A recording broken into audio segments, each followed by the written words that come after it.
जय हिंद साथियों, आप सभी को नमस्कार। स्वागत है आज के सत्र पे। आज के सेशन में हम लोग पढ़ेंगे जो छत्तीसगढ़ के आधुनिक इतिहास पढ़ रहे थे। क्या पढ़ रहे थे जी? आधुनिक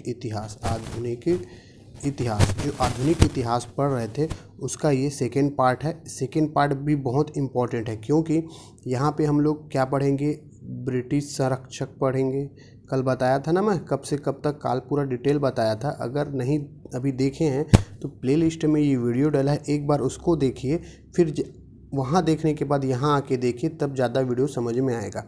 तो ब्रिटिश संरक्षण पढ़ेंगे, फिर आपका पुनः मराठा शासनकाल, ऐसा करके, और आप कवि नारायण सिंह, हनुमान सिंह बारे में यहाँ पे टोटल डिटेल से पढ़ेंगे। तो टोटल यहाँ पे हम लोग पूरे एमसीक्यू के क्वेश्चन सॉल्व करेंगे। एमसीक्यू के क्वेश्चन के साथ साथ अपन लोग थ्योरी भी पढ़ेंगे। तो हमारे यूट्यूब चैनल पे जो नए हैं वीडियो को सब्सक्राइब करके रखिए ताकि जो नए वीडियो आपको सबसे पहले प्रोवाइड हो।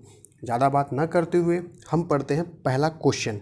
पहला क्वेश्चन जाने से पहले आप लोगों से एक रिक्वेस्ट ये है कि पढ़ाई ना अच्छे से कीजिए। एग्ज़ाम की तैयारी ना, मैं देखा हूँ, कल मैं ग्राउंड गया था।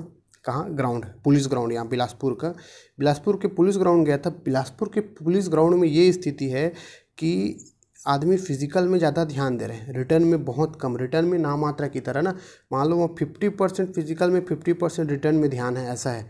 मतलब 50% ही लोग फिजिकल रिटर्न में ध्यान दे रहे हैं, 50% तो ध्यान ही नहीं है। हम दौड़ पहले निकाल लें फिर फिजिकल देखेंगे, ऐसा मत करो। क्योंकि फिजिकल कर रहे हो ना तो रिटर्न को भी ध्यान दीजिए। अगर 22 दफ़े ऐसा ना हो, फिजिकल ना निकले ना, तो रिटर्न आपका कहीं ना कहीं एग्ज़ाम में काम में आएगा।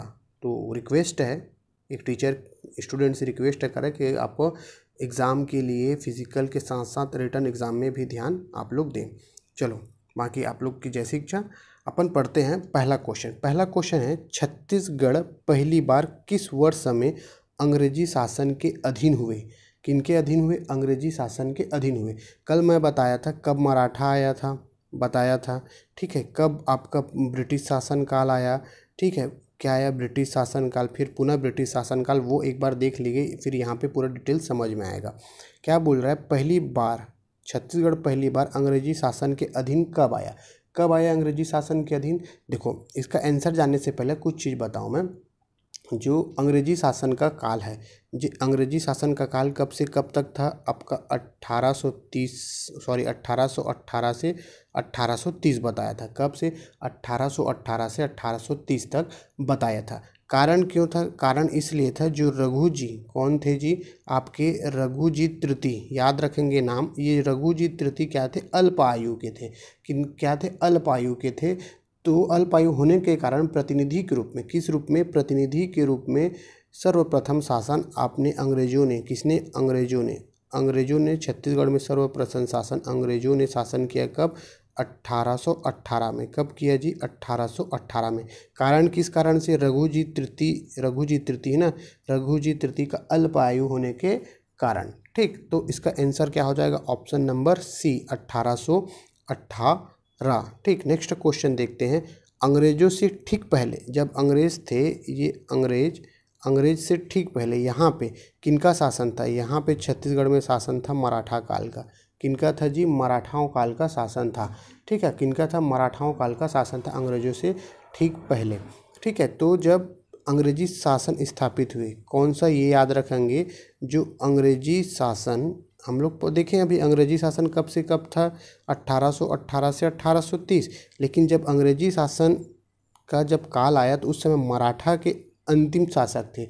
कौन थे? आपका अप्पा जी, याद रखेंगे। कौन थे? अप्पा जी। कल बताया था 5 लोगों में से एक लास्ट था अप्पा जी, जब अंग्रेजी शासन हुआ तब, ठीक है। तो अंग्रेजों से ठीक पहले कौन सा आया? मराठा। इसका आंसर हो जाएगा ऑप्शन नंबर बी। क्या हो जाएगा? Option number B. नेक्स्ट तीसरा क्वेश्चन है आपका, नागपुर के भोसला राज्य पर 1818 ईस्वी में ब्रिटिश संरक्षण स्थापित करने का निम्नलिखित में से कौन से मुख्य उत्तरदायी है? क्या बोला है? नागपुर के भोसला राज्य में 1818 में ब्रिटिश संरक्षण स्थापित करने का मुख्य उत्तरदायी क्या है?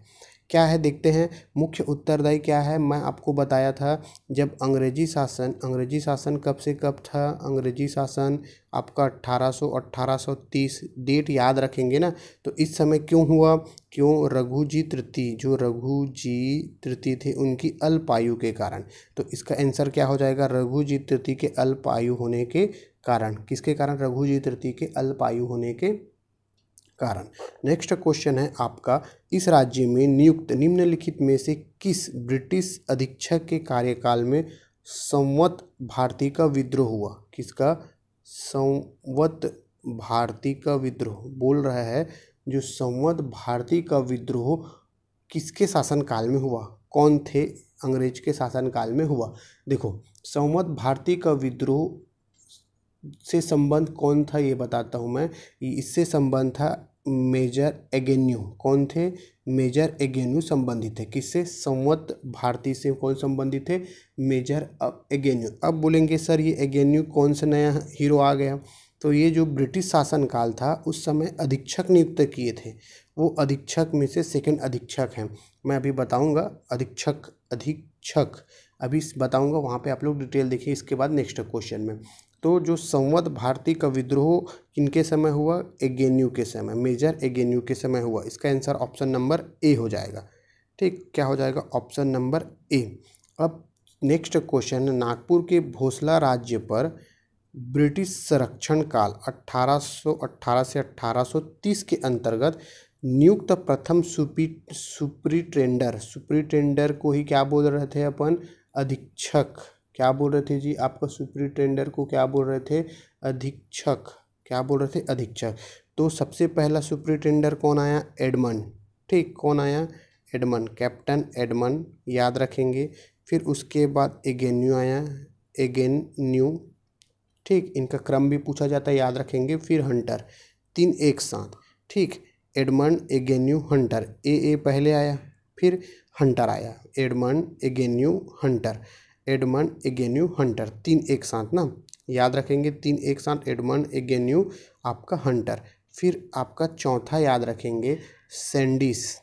क्या है आपका, सैंडिस। फिर पांचवा आपका विकिल्सन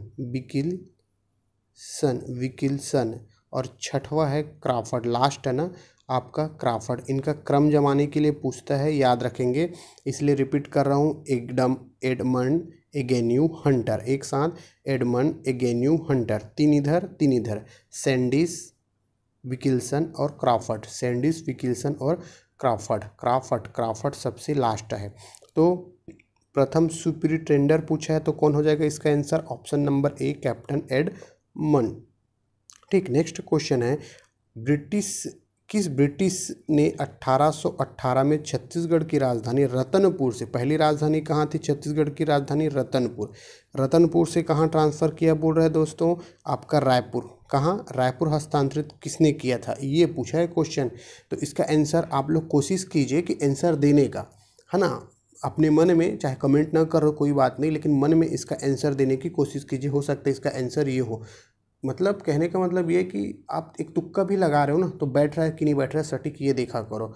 क्या, देखो जितने बार आप एमसीक्यू क्वेश्चन सॉल्व करोगे ना, हर एमसीक्यू में आपको अनुभव लेना है कि हम कैसे बना पा रहे हैं, कैसे नहीं बना पा रहे हैं, है ना। तभी वो 2 घंटे का खेल पाओगे, नहीं तो फिर खेला हो जाएगा गुरु।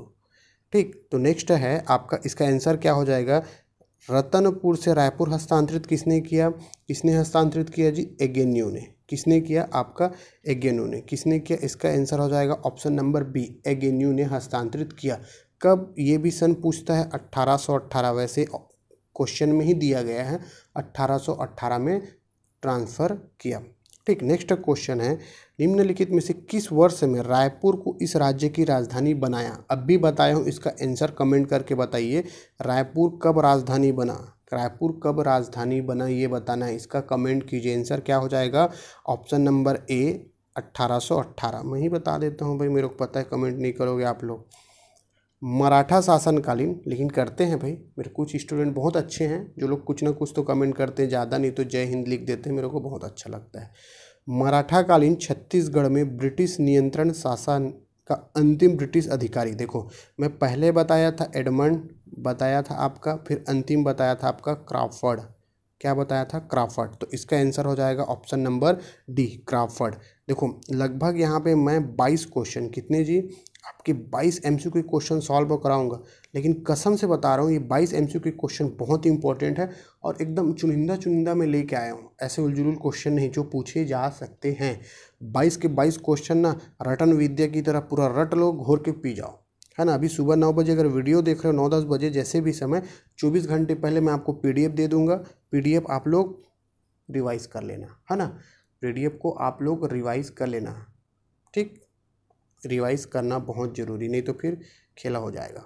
नेक्स्ट क्वेश्चन है, भोसला राज्य पर ब्रिटिश संरक्षण की अवधि में किसी छत्तीसगढ़ का अधीक्षक नियुक्त नहीं किया था। देखो मैं आपको बताया हूँ कि कौन कौन अधीक्षक थे, किसे अधीक्षक नहीं नियुक्त किया गया है ये क्वेश्चन। देखो एडमंड को किया गया है, पहला है, फिर उसके बाद गेन्यू था, फिर हंटर। ये तो तीनों क्रम में 1, 2 और 3, ठीक। लेकिन कैप्टन इलियट नहीं है। कौन नहीं है? कैप्टन इलियट नहीं है। कैप्टन इलियट क्या है? प्रथम डिप्टी कमिश्नर है, याद रखेंगे। कैप्टन इलियट छत्तीसगढ़ के प्रथम डिप्टी क्या थे जी? Deputy commissioner. कौन है? डिप्टी कमिश्नर, याद रखेंगे। कौन है? इलियट। कौन है? छत्तीसगढ़ के प्रथम डिप्टी कमिश्नर। अच्छा यहाँ तक जो वीडियो देख रहे हैं ना, तो वो भाई बहन लोगों तो मेरा पढ़ाना अच्छा लगता है, तो उन लोगों के लिए मैं एक बोला था कि मैं टेस्ट सीरीज के बारे में बात किया था। क्या चीज़? Test series. टेस्ट सीरीज मैं लेके आने वाला था कब? संडे को, है ना जी। संडे को आप लोगों के लिए टेस्ट सीरीज लाने वाला हूँ, ऐसा बोला था मैं एक वीडियो में। तो इसके बारे में डिस्कस भी किए थे। इसका मैं फ़ीस रखा था कितना? 5 रुपये। और मानोगे नहीं, ये सबसे कम फीस है। शायद छत्तीसगढ़ में ऐसा कोई यूट्यूब चैनल हो या ऐसा कोई टीचर हो जो 5 रुपये में टेस्ट सीरीज आपको प्रोवाइड कराए। इस 5 रुपये में मैं आपको भले पर टेस्ट कर लेता, लेकिन लगभग 50 से 100 क्वेश्चन सोचा था यहाँ पे मैं आप लोगों के लिए लेके आऊँ। कितना? 50 से 100 क्वेश्चन।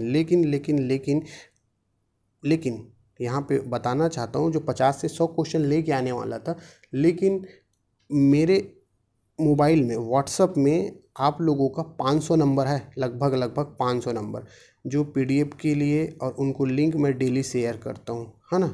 और जो टेलीग्राम है उसमें लगभग 600, 550, लगभग 600 होने वाले के हैं। तो मोटा मोटा माना जाए 500 स्टूडेंट्स में रूबरू होता हूँ डेली, उनसे बातचीत या उनका मेरा मैसेज डेली जाता है ना।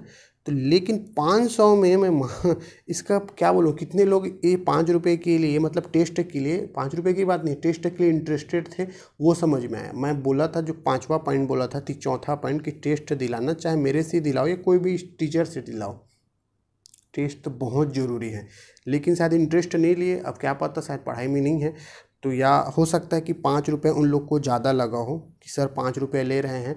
मैं कमाने के लिए नहीं ले रहा था, मैं आप लोगों के लिए सुविधा क्या दे रहा था आपको बताना चाहता हूँ। सुविधा ये दे रहा था कि आप लोगों को एक पेपर का फिल कराता मैं, कि हम 2 घंटे में पेपर ऐसा रहेगा, ऐसा आएगा। मतलब ये A4 साइज़ का पेपर था, यहाँ पे एक से लेके पूरे ऐसे क्वेश्चन, इधर क्वेश्चन भी, इधर भी क्वेश्चन, ऐसा मैं दोनों साइड देता A4 साइज़ में। जैसा ये मेरा A4 साइज़ का पेज है, इसमें सिर्फ एक ही क्वेश्चन आ रहा है ना, लेकिन इसके लिए मेरे को ये दोनों साइड क्वेश्चन के लिए किसी को टाइप करने के लिए देना पड़ता, थोड़ा उनको पैसा देना पड़ता। इसीलिए मैं 5 रुपये के डिमांड बोला था मैं आप लोगों के लिए, एकदम कम फीस में। शायद आप लोगों के लिए 5 रुपये ज़्यादा हो रहा है, तो मैं सोचा चलो जैसा अभी चल रहा है टेस्ट, जैसे इससे पहले लिए थे वैसे ही टेस्ट लूँगा। कब?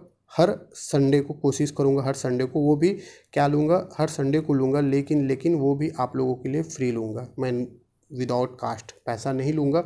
जिनसे मैं पैसा लिया हूँ, जिनसे मैं 5 रुपये जो मैं लिया नहीं हूँ, वो 5 रुपये डालें फ़ोनपे पे या पेटीएम पे, उनको मैं बाकायदा 5 रुपये वापस कर दूँगा। उनके लिए तो सॉरी भाई, अगर मेहनत किए 5 रुपये डालने का, तो मैं आपको 5 रुपये वापस कर दूंगा। और कोशिश करूंगा कि हर संडे आपके लिए फ्री टेस्ट लेके आऊँ, ताकि आप लोग टेस्ट दिलाओ। इसलिए बोल रहा हूँ ताकि यार आप टेस्ट दिलाओगे, आपका एग्ज़ाम निकलेगा, मेरे को बहुत ज़्यादा खुशी होगी कि हो सकता है मेरे से थोड़ा बहुत पढ़े हो या अच्छा पढ़े हो, उनका एग्ज़ाम तो निकल रहा है, क्योंकि टेस्ट दिलाना बहुत इंपॉर्टेंट है। एक समय में जब मैं आया था ना बिलासपुर तैयारी करने के लिए, कहाँ बिलासपुर, तो ये गाइडलाइन देने वाले कोई नहीं थे कि तू भाई टेस्ट दिला, क्या दिला, टेस्ट दिला। कहाँ आया था, बिलासपुर आया था। सीनियर लोग ये जानकारी नहीं दिए थे, इसलिए मेरे को थोड़ा सा लंबा प्रोसेस हो गया। तो वही लंबा प्रोसेस पंचवर्षीय योजना आप लोगों का मत बने, ये मैं सोचता हूँ, इसलिए मैं टेस्ट सीरीज बोला था। अब टेस्ट सीरीज आप लोग नहीं ले रहे हैं 5 रुपये में, कोई बात नहीं, मैं आप लोगों के लिए फ्री में प्रोवाइड कराऊंगा, लेकिन ऐसी A4 साइज में रहेगा, थोड़ा उसको मैनेज करना। लेकिन टेस्ट सीरीज आप लोग दिलाना, लगभग उसमें जितने भी क्वेश्चन रहेंगे बाकायदा बिना नकल मारे अपनी ईमानदारी से उसको क्वेश्चन को बनाने की कोशिश करना। मेरे लिए नहीं, अपने आप के लिए, अपने माँ बाप के लिए कोशिश करना। ओके, ठीक है। नेक्स्ट क्वेश्चन देखते हैं हम। आपका नेक्स्ट क्वेश्चन है, इस क्षेत्र को कब जिला कहा जाता था और प्रशासक को जिलेदार कहा जाता था? तो एक बार फिर बता दूं कि टेस्ट जो ले रहे थे संडे को, वो क्या होगा, फीस 5 रुपये नहीं लूँगा, मैं फ्री लूँगा, क्योंकि शायद 5 रुपये ज़्यादा हो रहा था। जैसा भी हो फ्री रहेगा। जिनका 5 रुपये जो जमा किए हैं भाई, हो सकता है मैं भूल जाऊं, वो व्हाट्सअप एक बार मेरे को रिमाइंड करा दे। मैं बाकायदा वैसे उन सबका रखा हूँ नंबर, उनको अलग से सेव करके उनको मैं बाकायदा 5 रुपये रिफ़ंड कर दूंगा। बाई दफ़े किसी का भूल गया तो एक बार याद दिला देना मेरे को, ठीक। तो इसका आंसर क्या हो जाएगा, इस क्षेत्र को कब जिला या जिलेदार कहा जाता था? स्पष्टीकरण से जिलेदार को क्या बोलते थे, जिला, ठीक। तो कब कहा जाता था ये बताना है जी। कब कहा जाता था? आपका 1830 से 1854। कब? 1830 से 1854 में जिलेदार नियुक्त हुए। अब हम लोग पढ़ रहे हैं क्या, पुनः मराठा शासन। ब्रिटिश खत्म हो गया, पुनः मराठा शासन। पुनः मराठा शासन बताया था कब से, 1830 से 1854। उसी 1830 से 1854 में जिलेदार नियुक्त किए गए। प्रथम जिलादार कौन है? आपका कृष्णराव अप्पा। कौन है जी? कृष्णराव अप्पा। कृष्णराव अप्पा प्रथम। और अंतिम याद रखिए, लास्ट ना, 8वां। टोटल 8 जिलेदार थे। कितने? 8 जिलेदार याद रखेंगे। और लास्ट है आपका गोपाल राव, याद रखेंगे। क्या है आपका? गोपाल राव, ठीक। बस 2 जिलेदार का याद रखेंगे, लेकिन याद रखने के लिए 8 याद रखें। टोटल 8 जिलेदार नियुक्त किए गए थे। नेक्स्ट क्वेश्चन है, निम्नलिखित में से किस वर्ष में नागपुर राज्य के साथ इस राज्य को ब्रिटिश साम्राज्य में सम्मिलित किया गया? ये नागपुर राज्य है, ये अपना छत्तीसगढ़ है, इसको ब्रिटिश राज्य मतलब नागपुर राज्य में कब समाहित किया गया ये बताना है। इसका आंसर हो जाएगा 1854 में। कब किया गया जी? 1854 में, ठीक। नेक्स्ट है, निम्नलिखित में से किस गवर्नर जनरल के शासनकाल में इस राज्य में ब्रिटिश साम्राज्य में विलय हुआ? देखो, ब्रिटिश साम्राज्य में किसके समय विलय? विलय कौन करवाया है? बहुत हीरो थे, एक थे डलहौजी, लॉर्ड डलहौजी, ठीक। लॉर्ड डलहौजी के शासनकाल में कौन सी नीति से? हड़प नीति से। जब भारत का इतिहास पढ़ेंगे तो वहाँ पे हड़प नीति के बारे में देखेंगे। हड़प नीति के तहत 1854 में नागपुर राज्य के साथ इस राज्य को, छत्तीसगढ़ राज्य को मिला दिया। किस राज्य के साथ? ये भी याद रखेंगे, नागपुर के साथ विलय कर दिए गए। कौन किया? डलहौजी भाई साहब ने किया, हड़प नीति के तहत 1854 में नागपुर के साथ। इसका आंसर हो जाएगा ऑप्शन नंबर सी, ठीक। नेक्स्ट क्वेश्चन है आपका, इस राज्य के ब्रिटिश साम्राज्य में विलय के पश्चात 1855 में निम्नलिखित में से यहाँ डिप्टी कमिश्नर नियुक्त किया गया था। कब? क्या बोल रहा है? ब्रिटिश साम्राज्य में विलय के पश्चात। ब्रिटिश साम्राज्य में विलय हुआ 1854 में, के पश्चात 1855 में निम्नलिखित में से डिप्टी कमिश्नर नियुक्त किसे किया गया था? तो बताया था मैं प्रथम डिप्टी कमिश्नर किसके बारे में? प्रथम डिप्टी कमिश्नर कौन बताया था जी? याद करो, बताया था कौन? इलियट, चार्ल्स इलियट जो है प्रथम डिप्टी कमिश्नर हैं छत्तीसगढ़ के, ठीक है। कौन सा? चार्ल्स इलियट प्रथम डिप्टी कमिश्नर हैं, ठीक।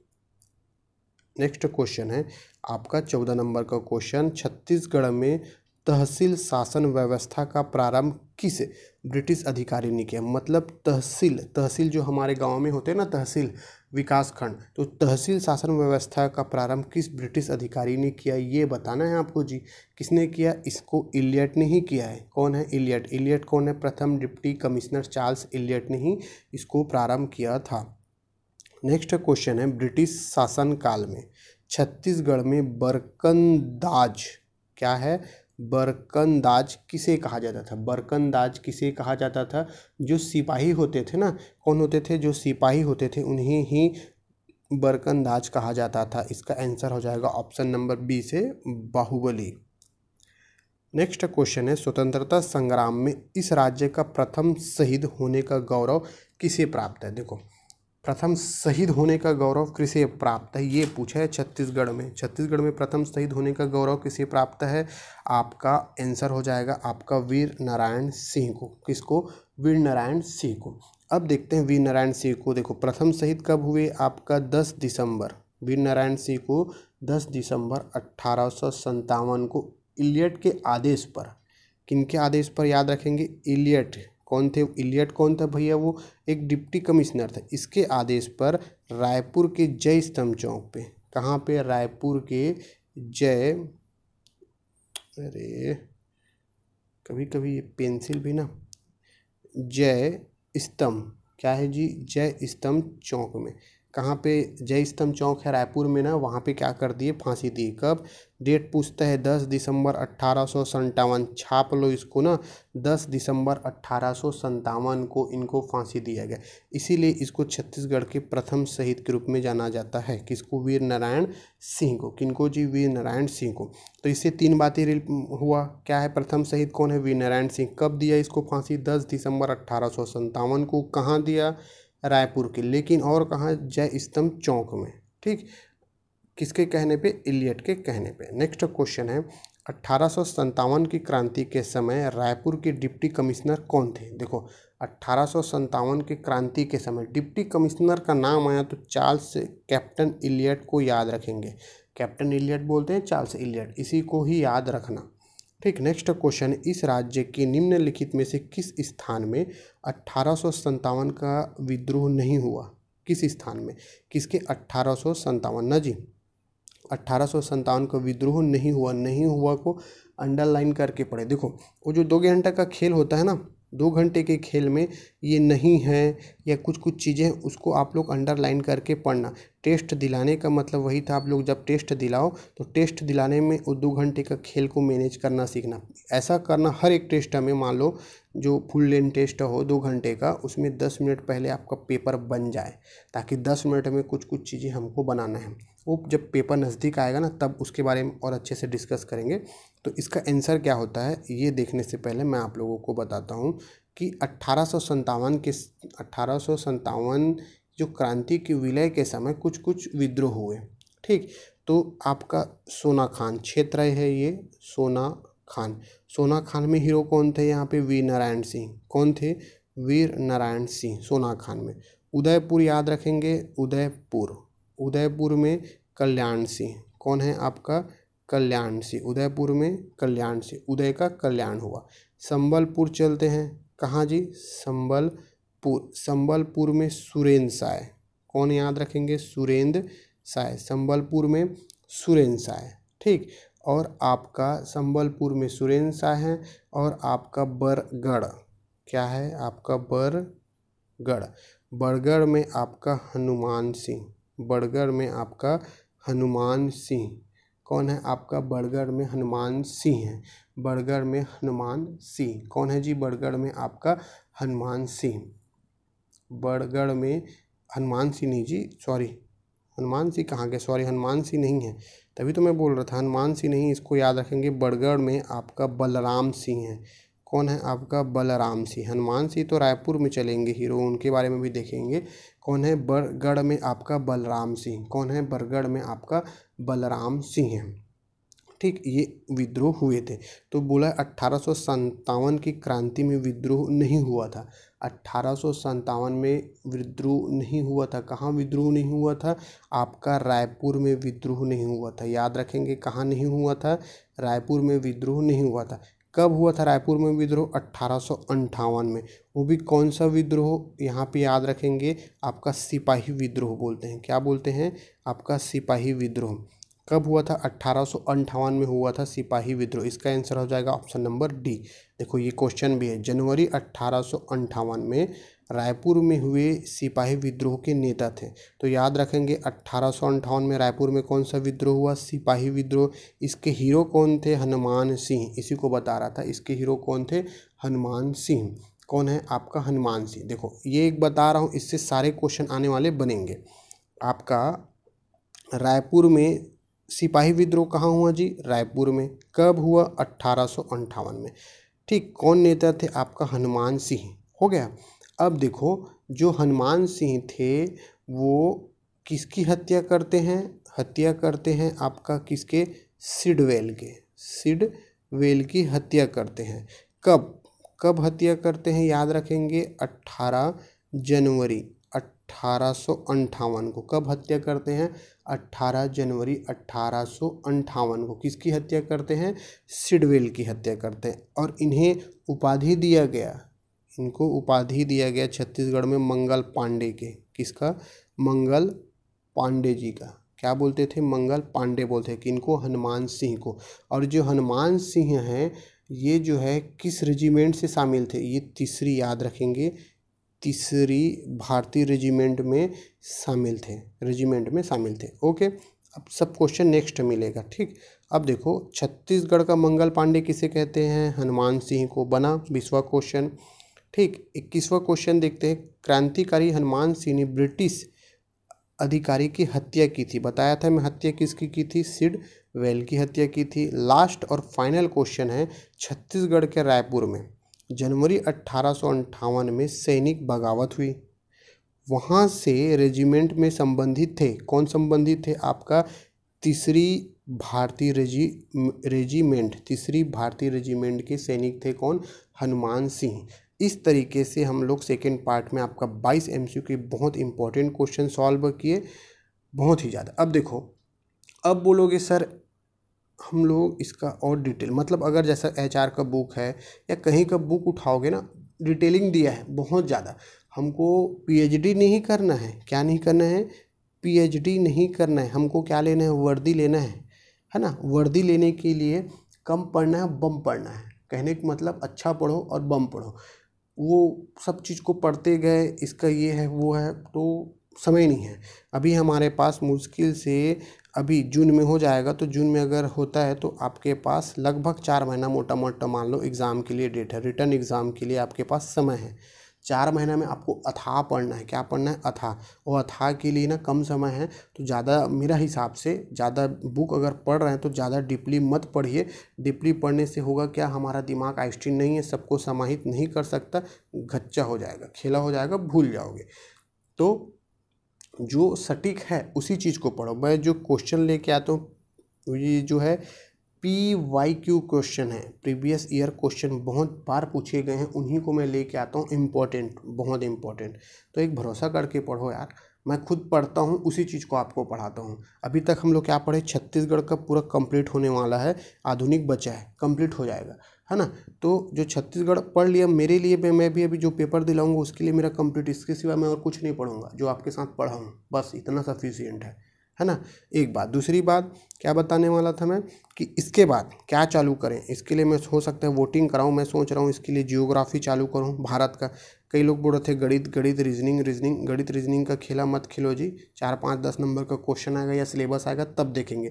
लेकिन भूगोल पढ़ लेते हैं, इतिहास पढ़ लेते हैं भारत का, और भारत का संविधान, ये चीज़ देख लेते हैं। इसके लिए मैं थोड़ा सा वोटिंग वाला थोड़ा सा सेशन करूँगा टेलीग्राम में। वहाँ पर जिसका ज़्यादा वोट रहेगा उसी को दिया जाएगा। तो अब की बार भूगोल की सरकार, अब की बार भूगोल की सरकार। देखते हैं आप लोगों का वोट क्या आता है। तो हमारा प्रयास अच्छा लगा हो तो प्लीज़ अपने टीचर के लिए बस एक अंगूठे का साइन लगा दीजिए। यह वीडियो पूरा देखने के लिए बहुत बहुत धन्यवाद। और आपको अगर पसंद आया हो तो प्लीज़ लाइक कमेंट कीजिए, और जो चैनल पे नए हैं चैनल को सब्सक्राइब कीजिए। जय हिंद साथियों।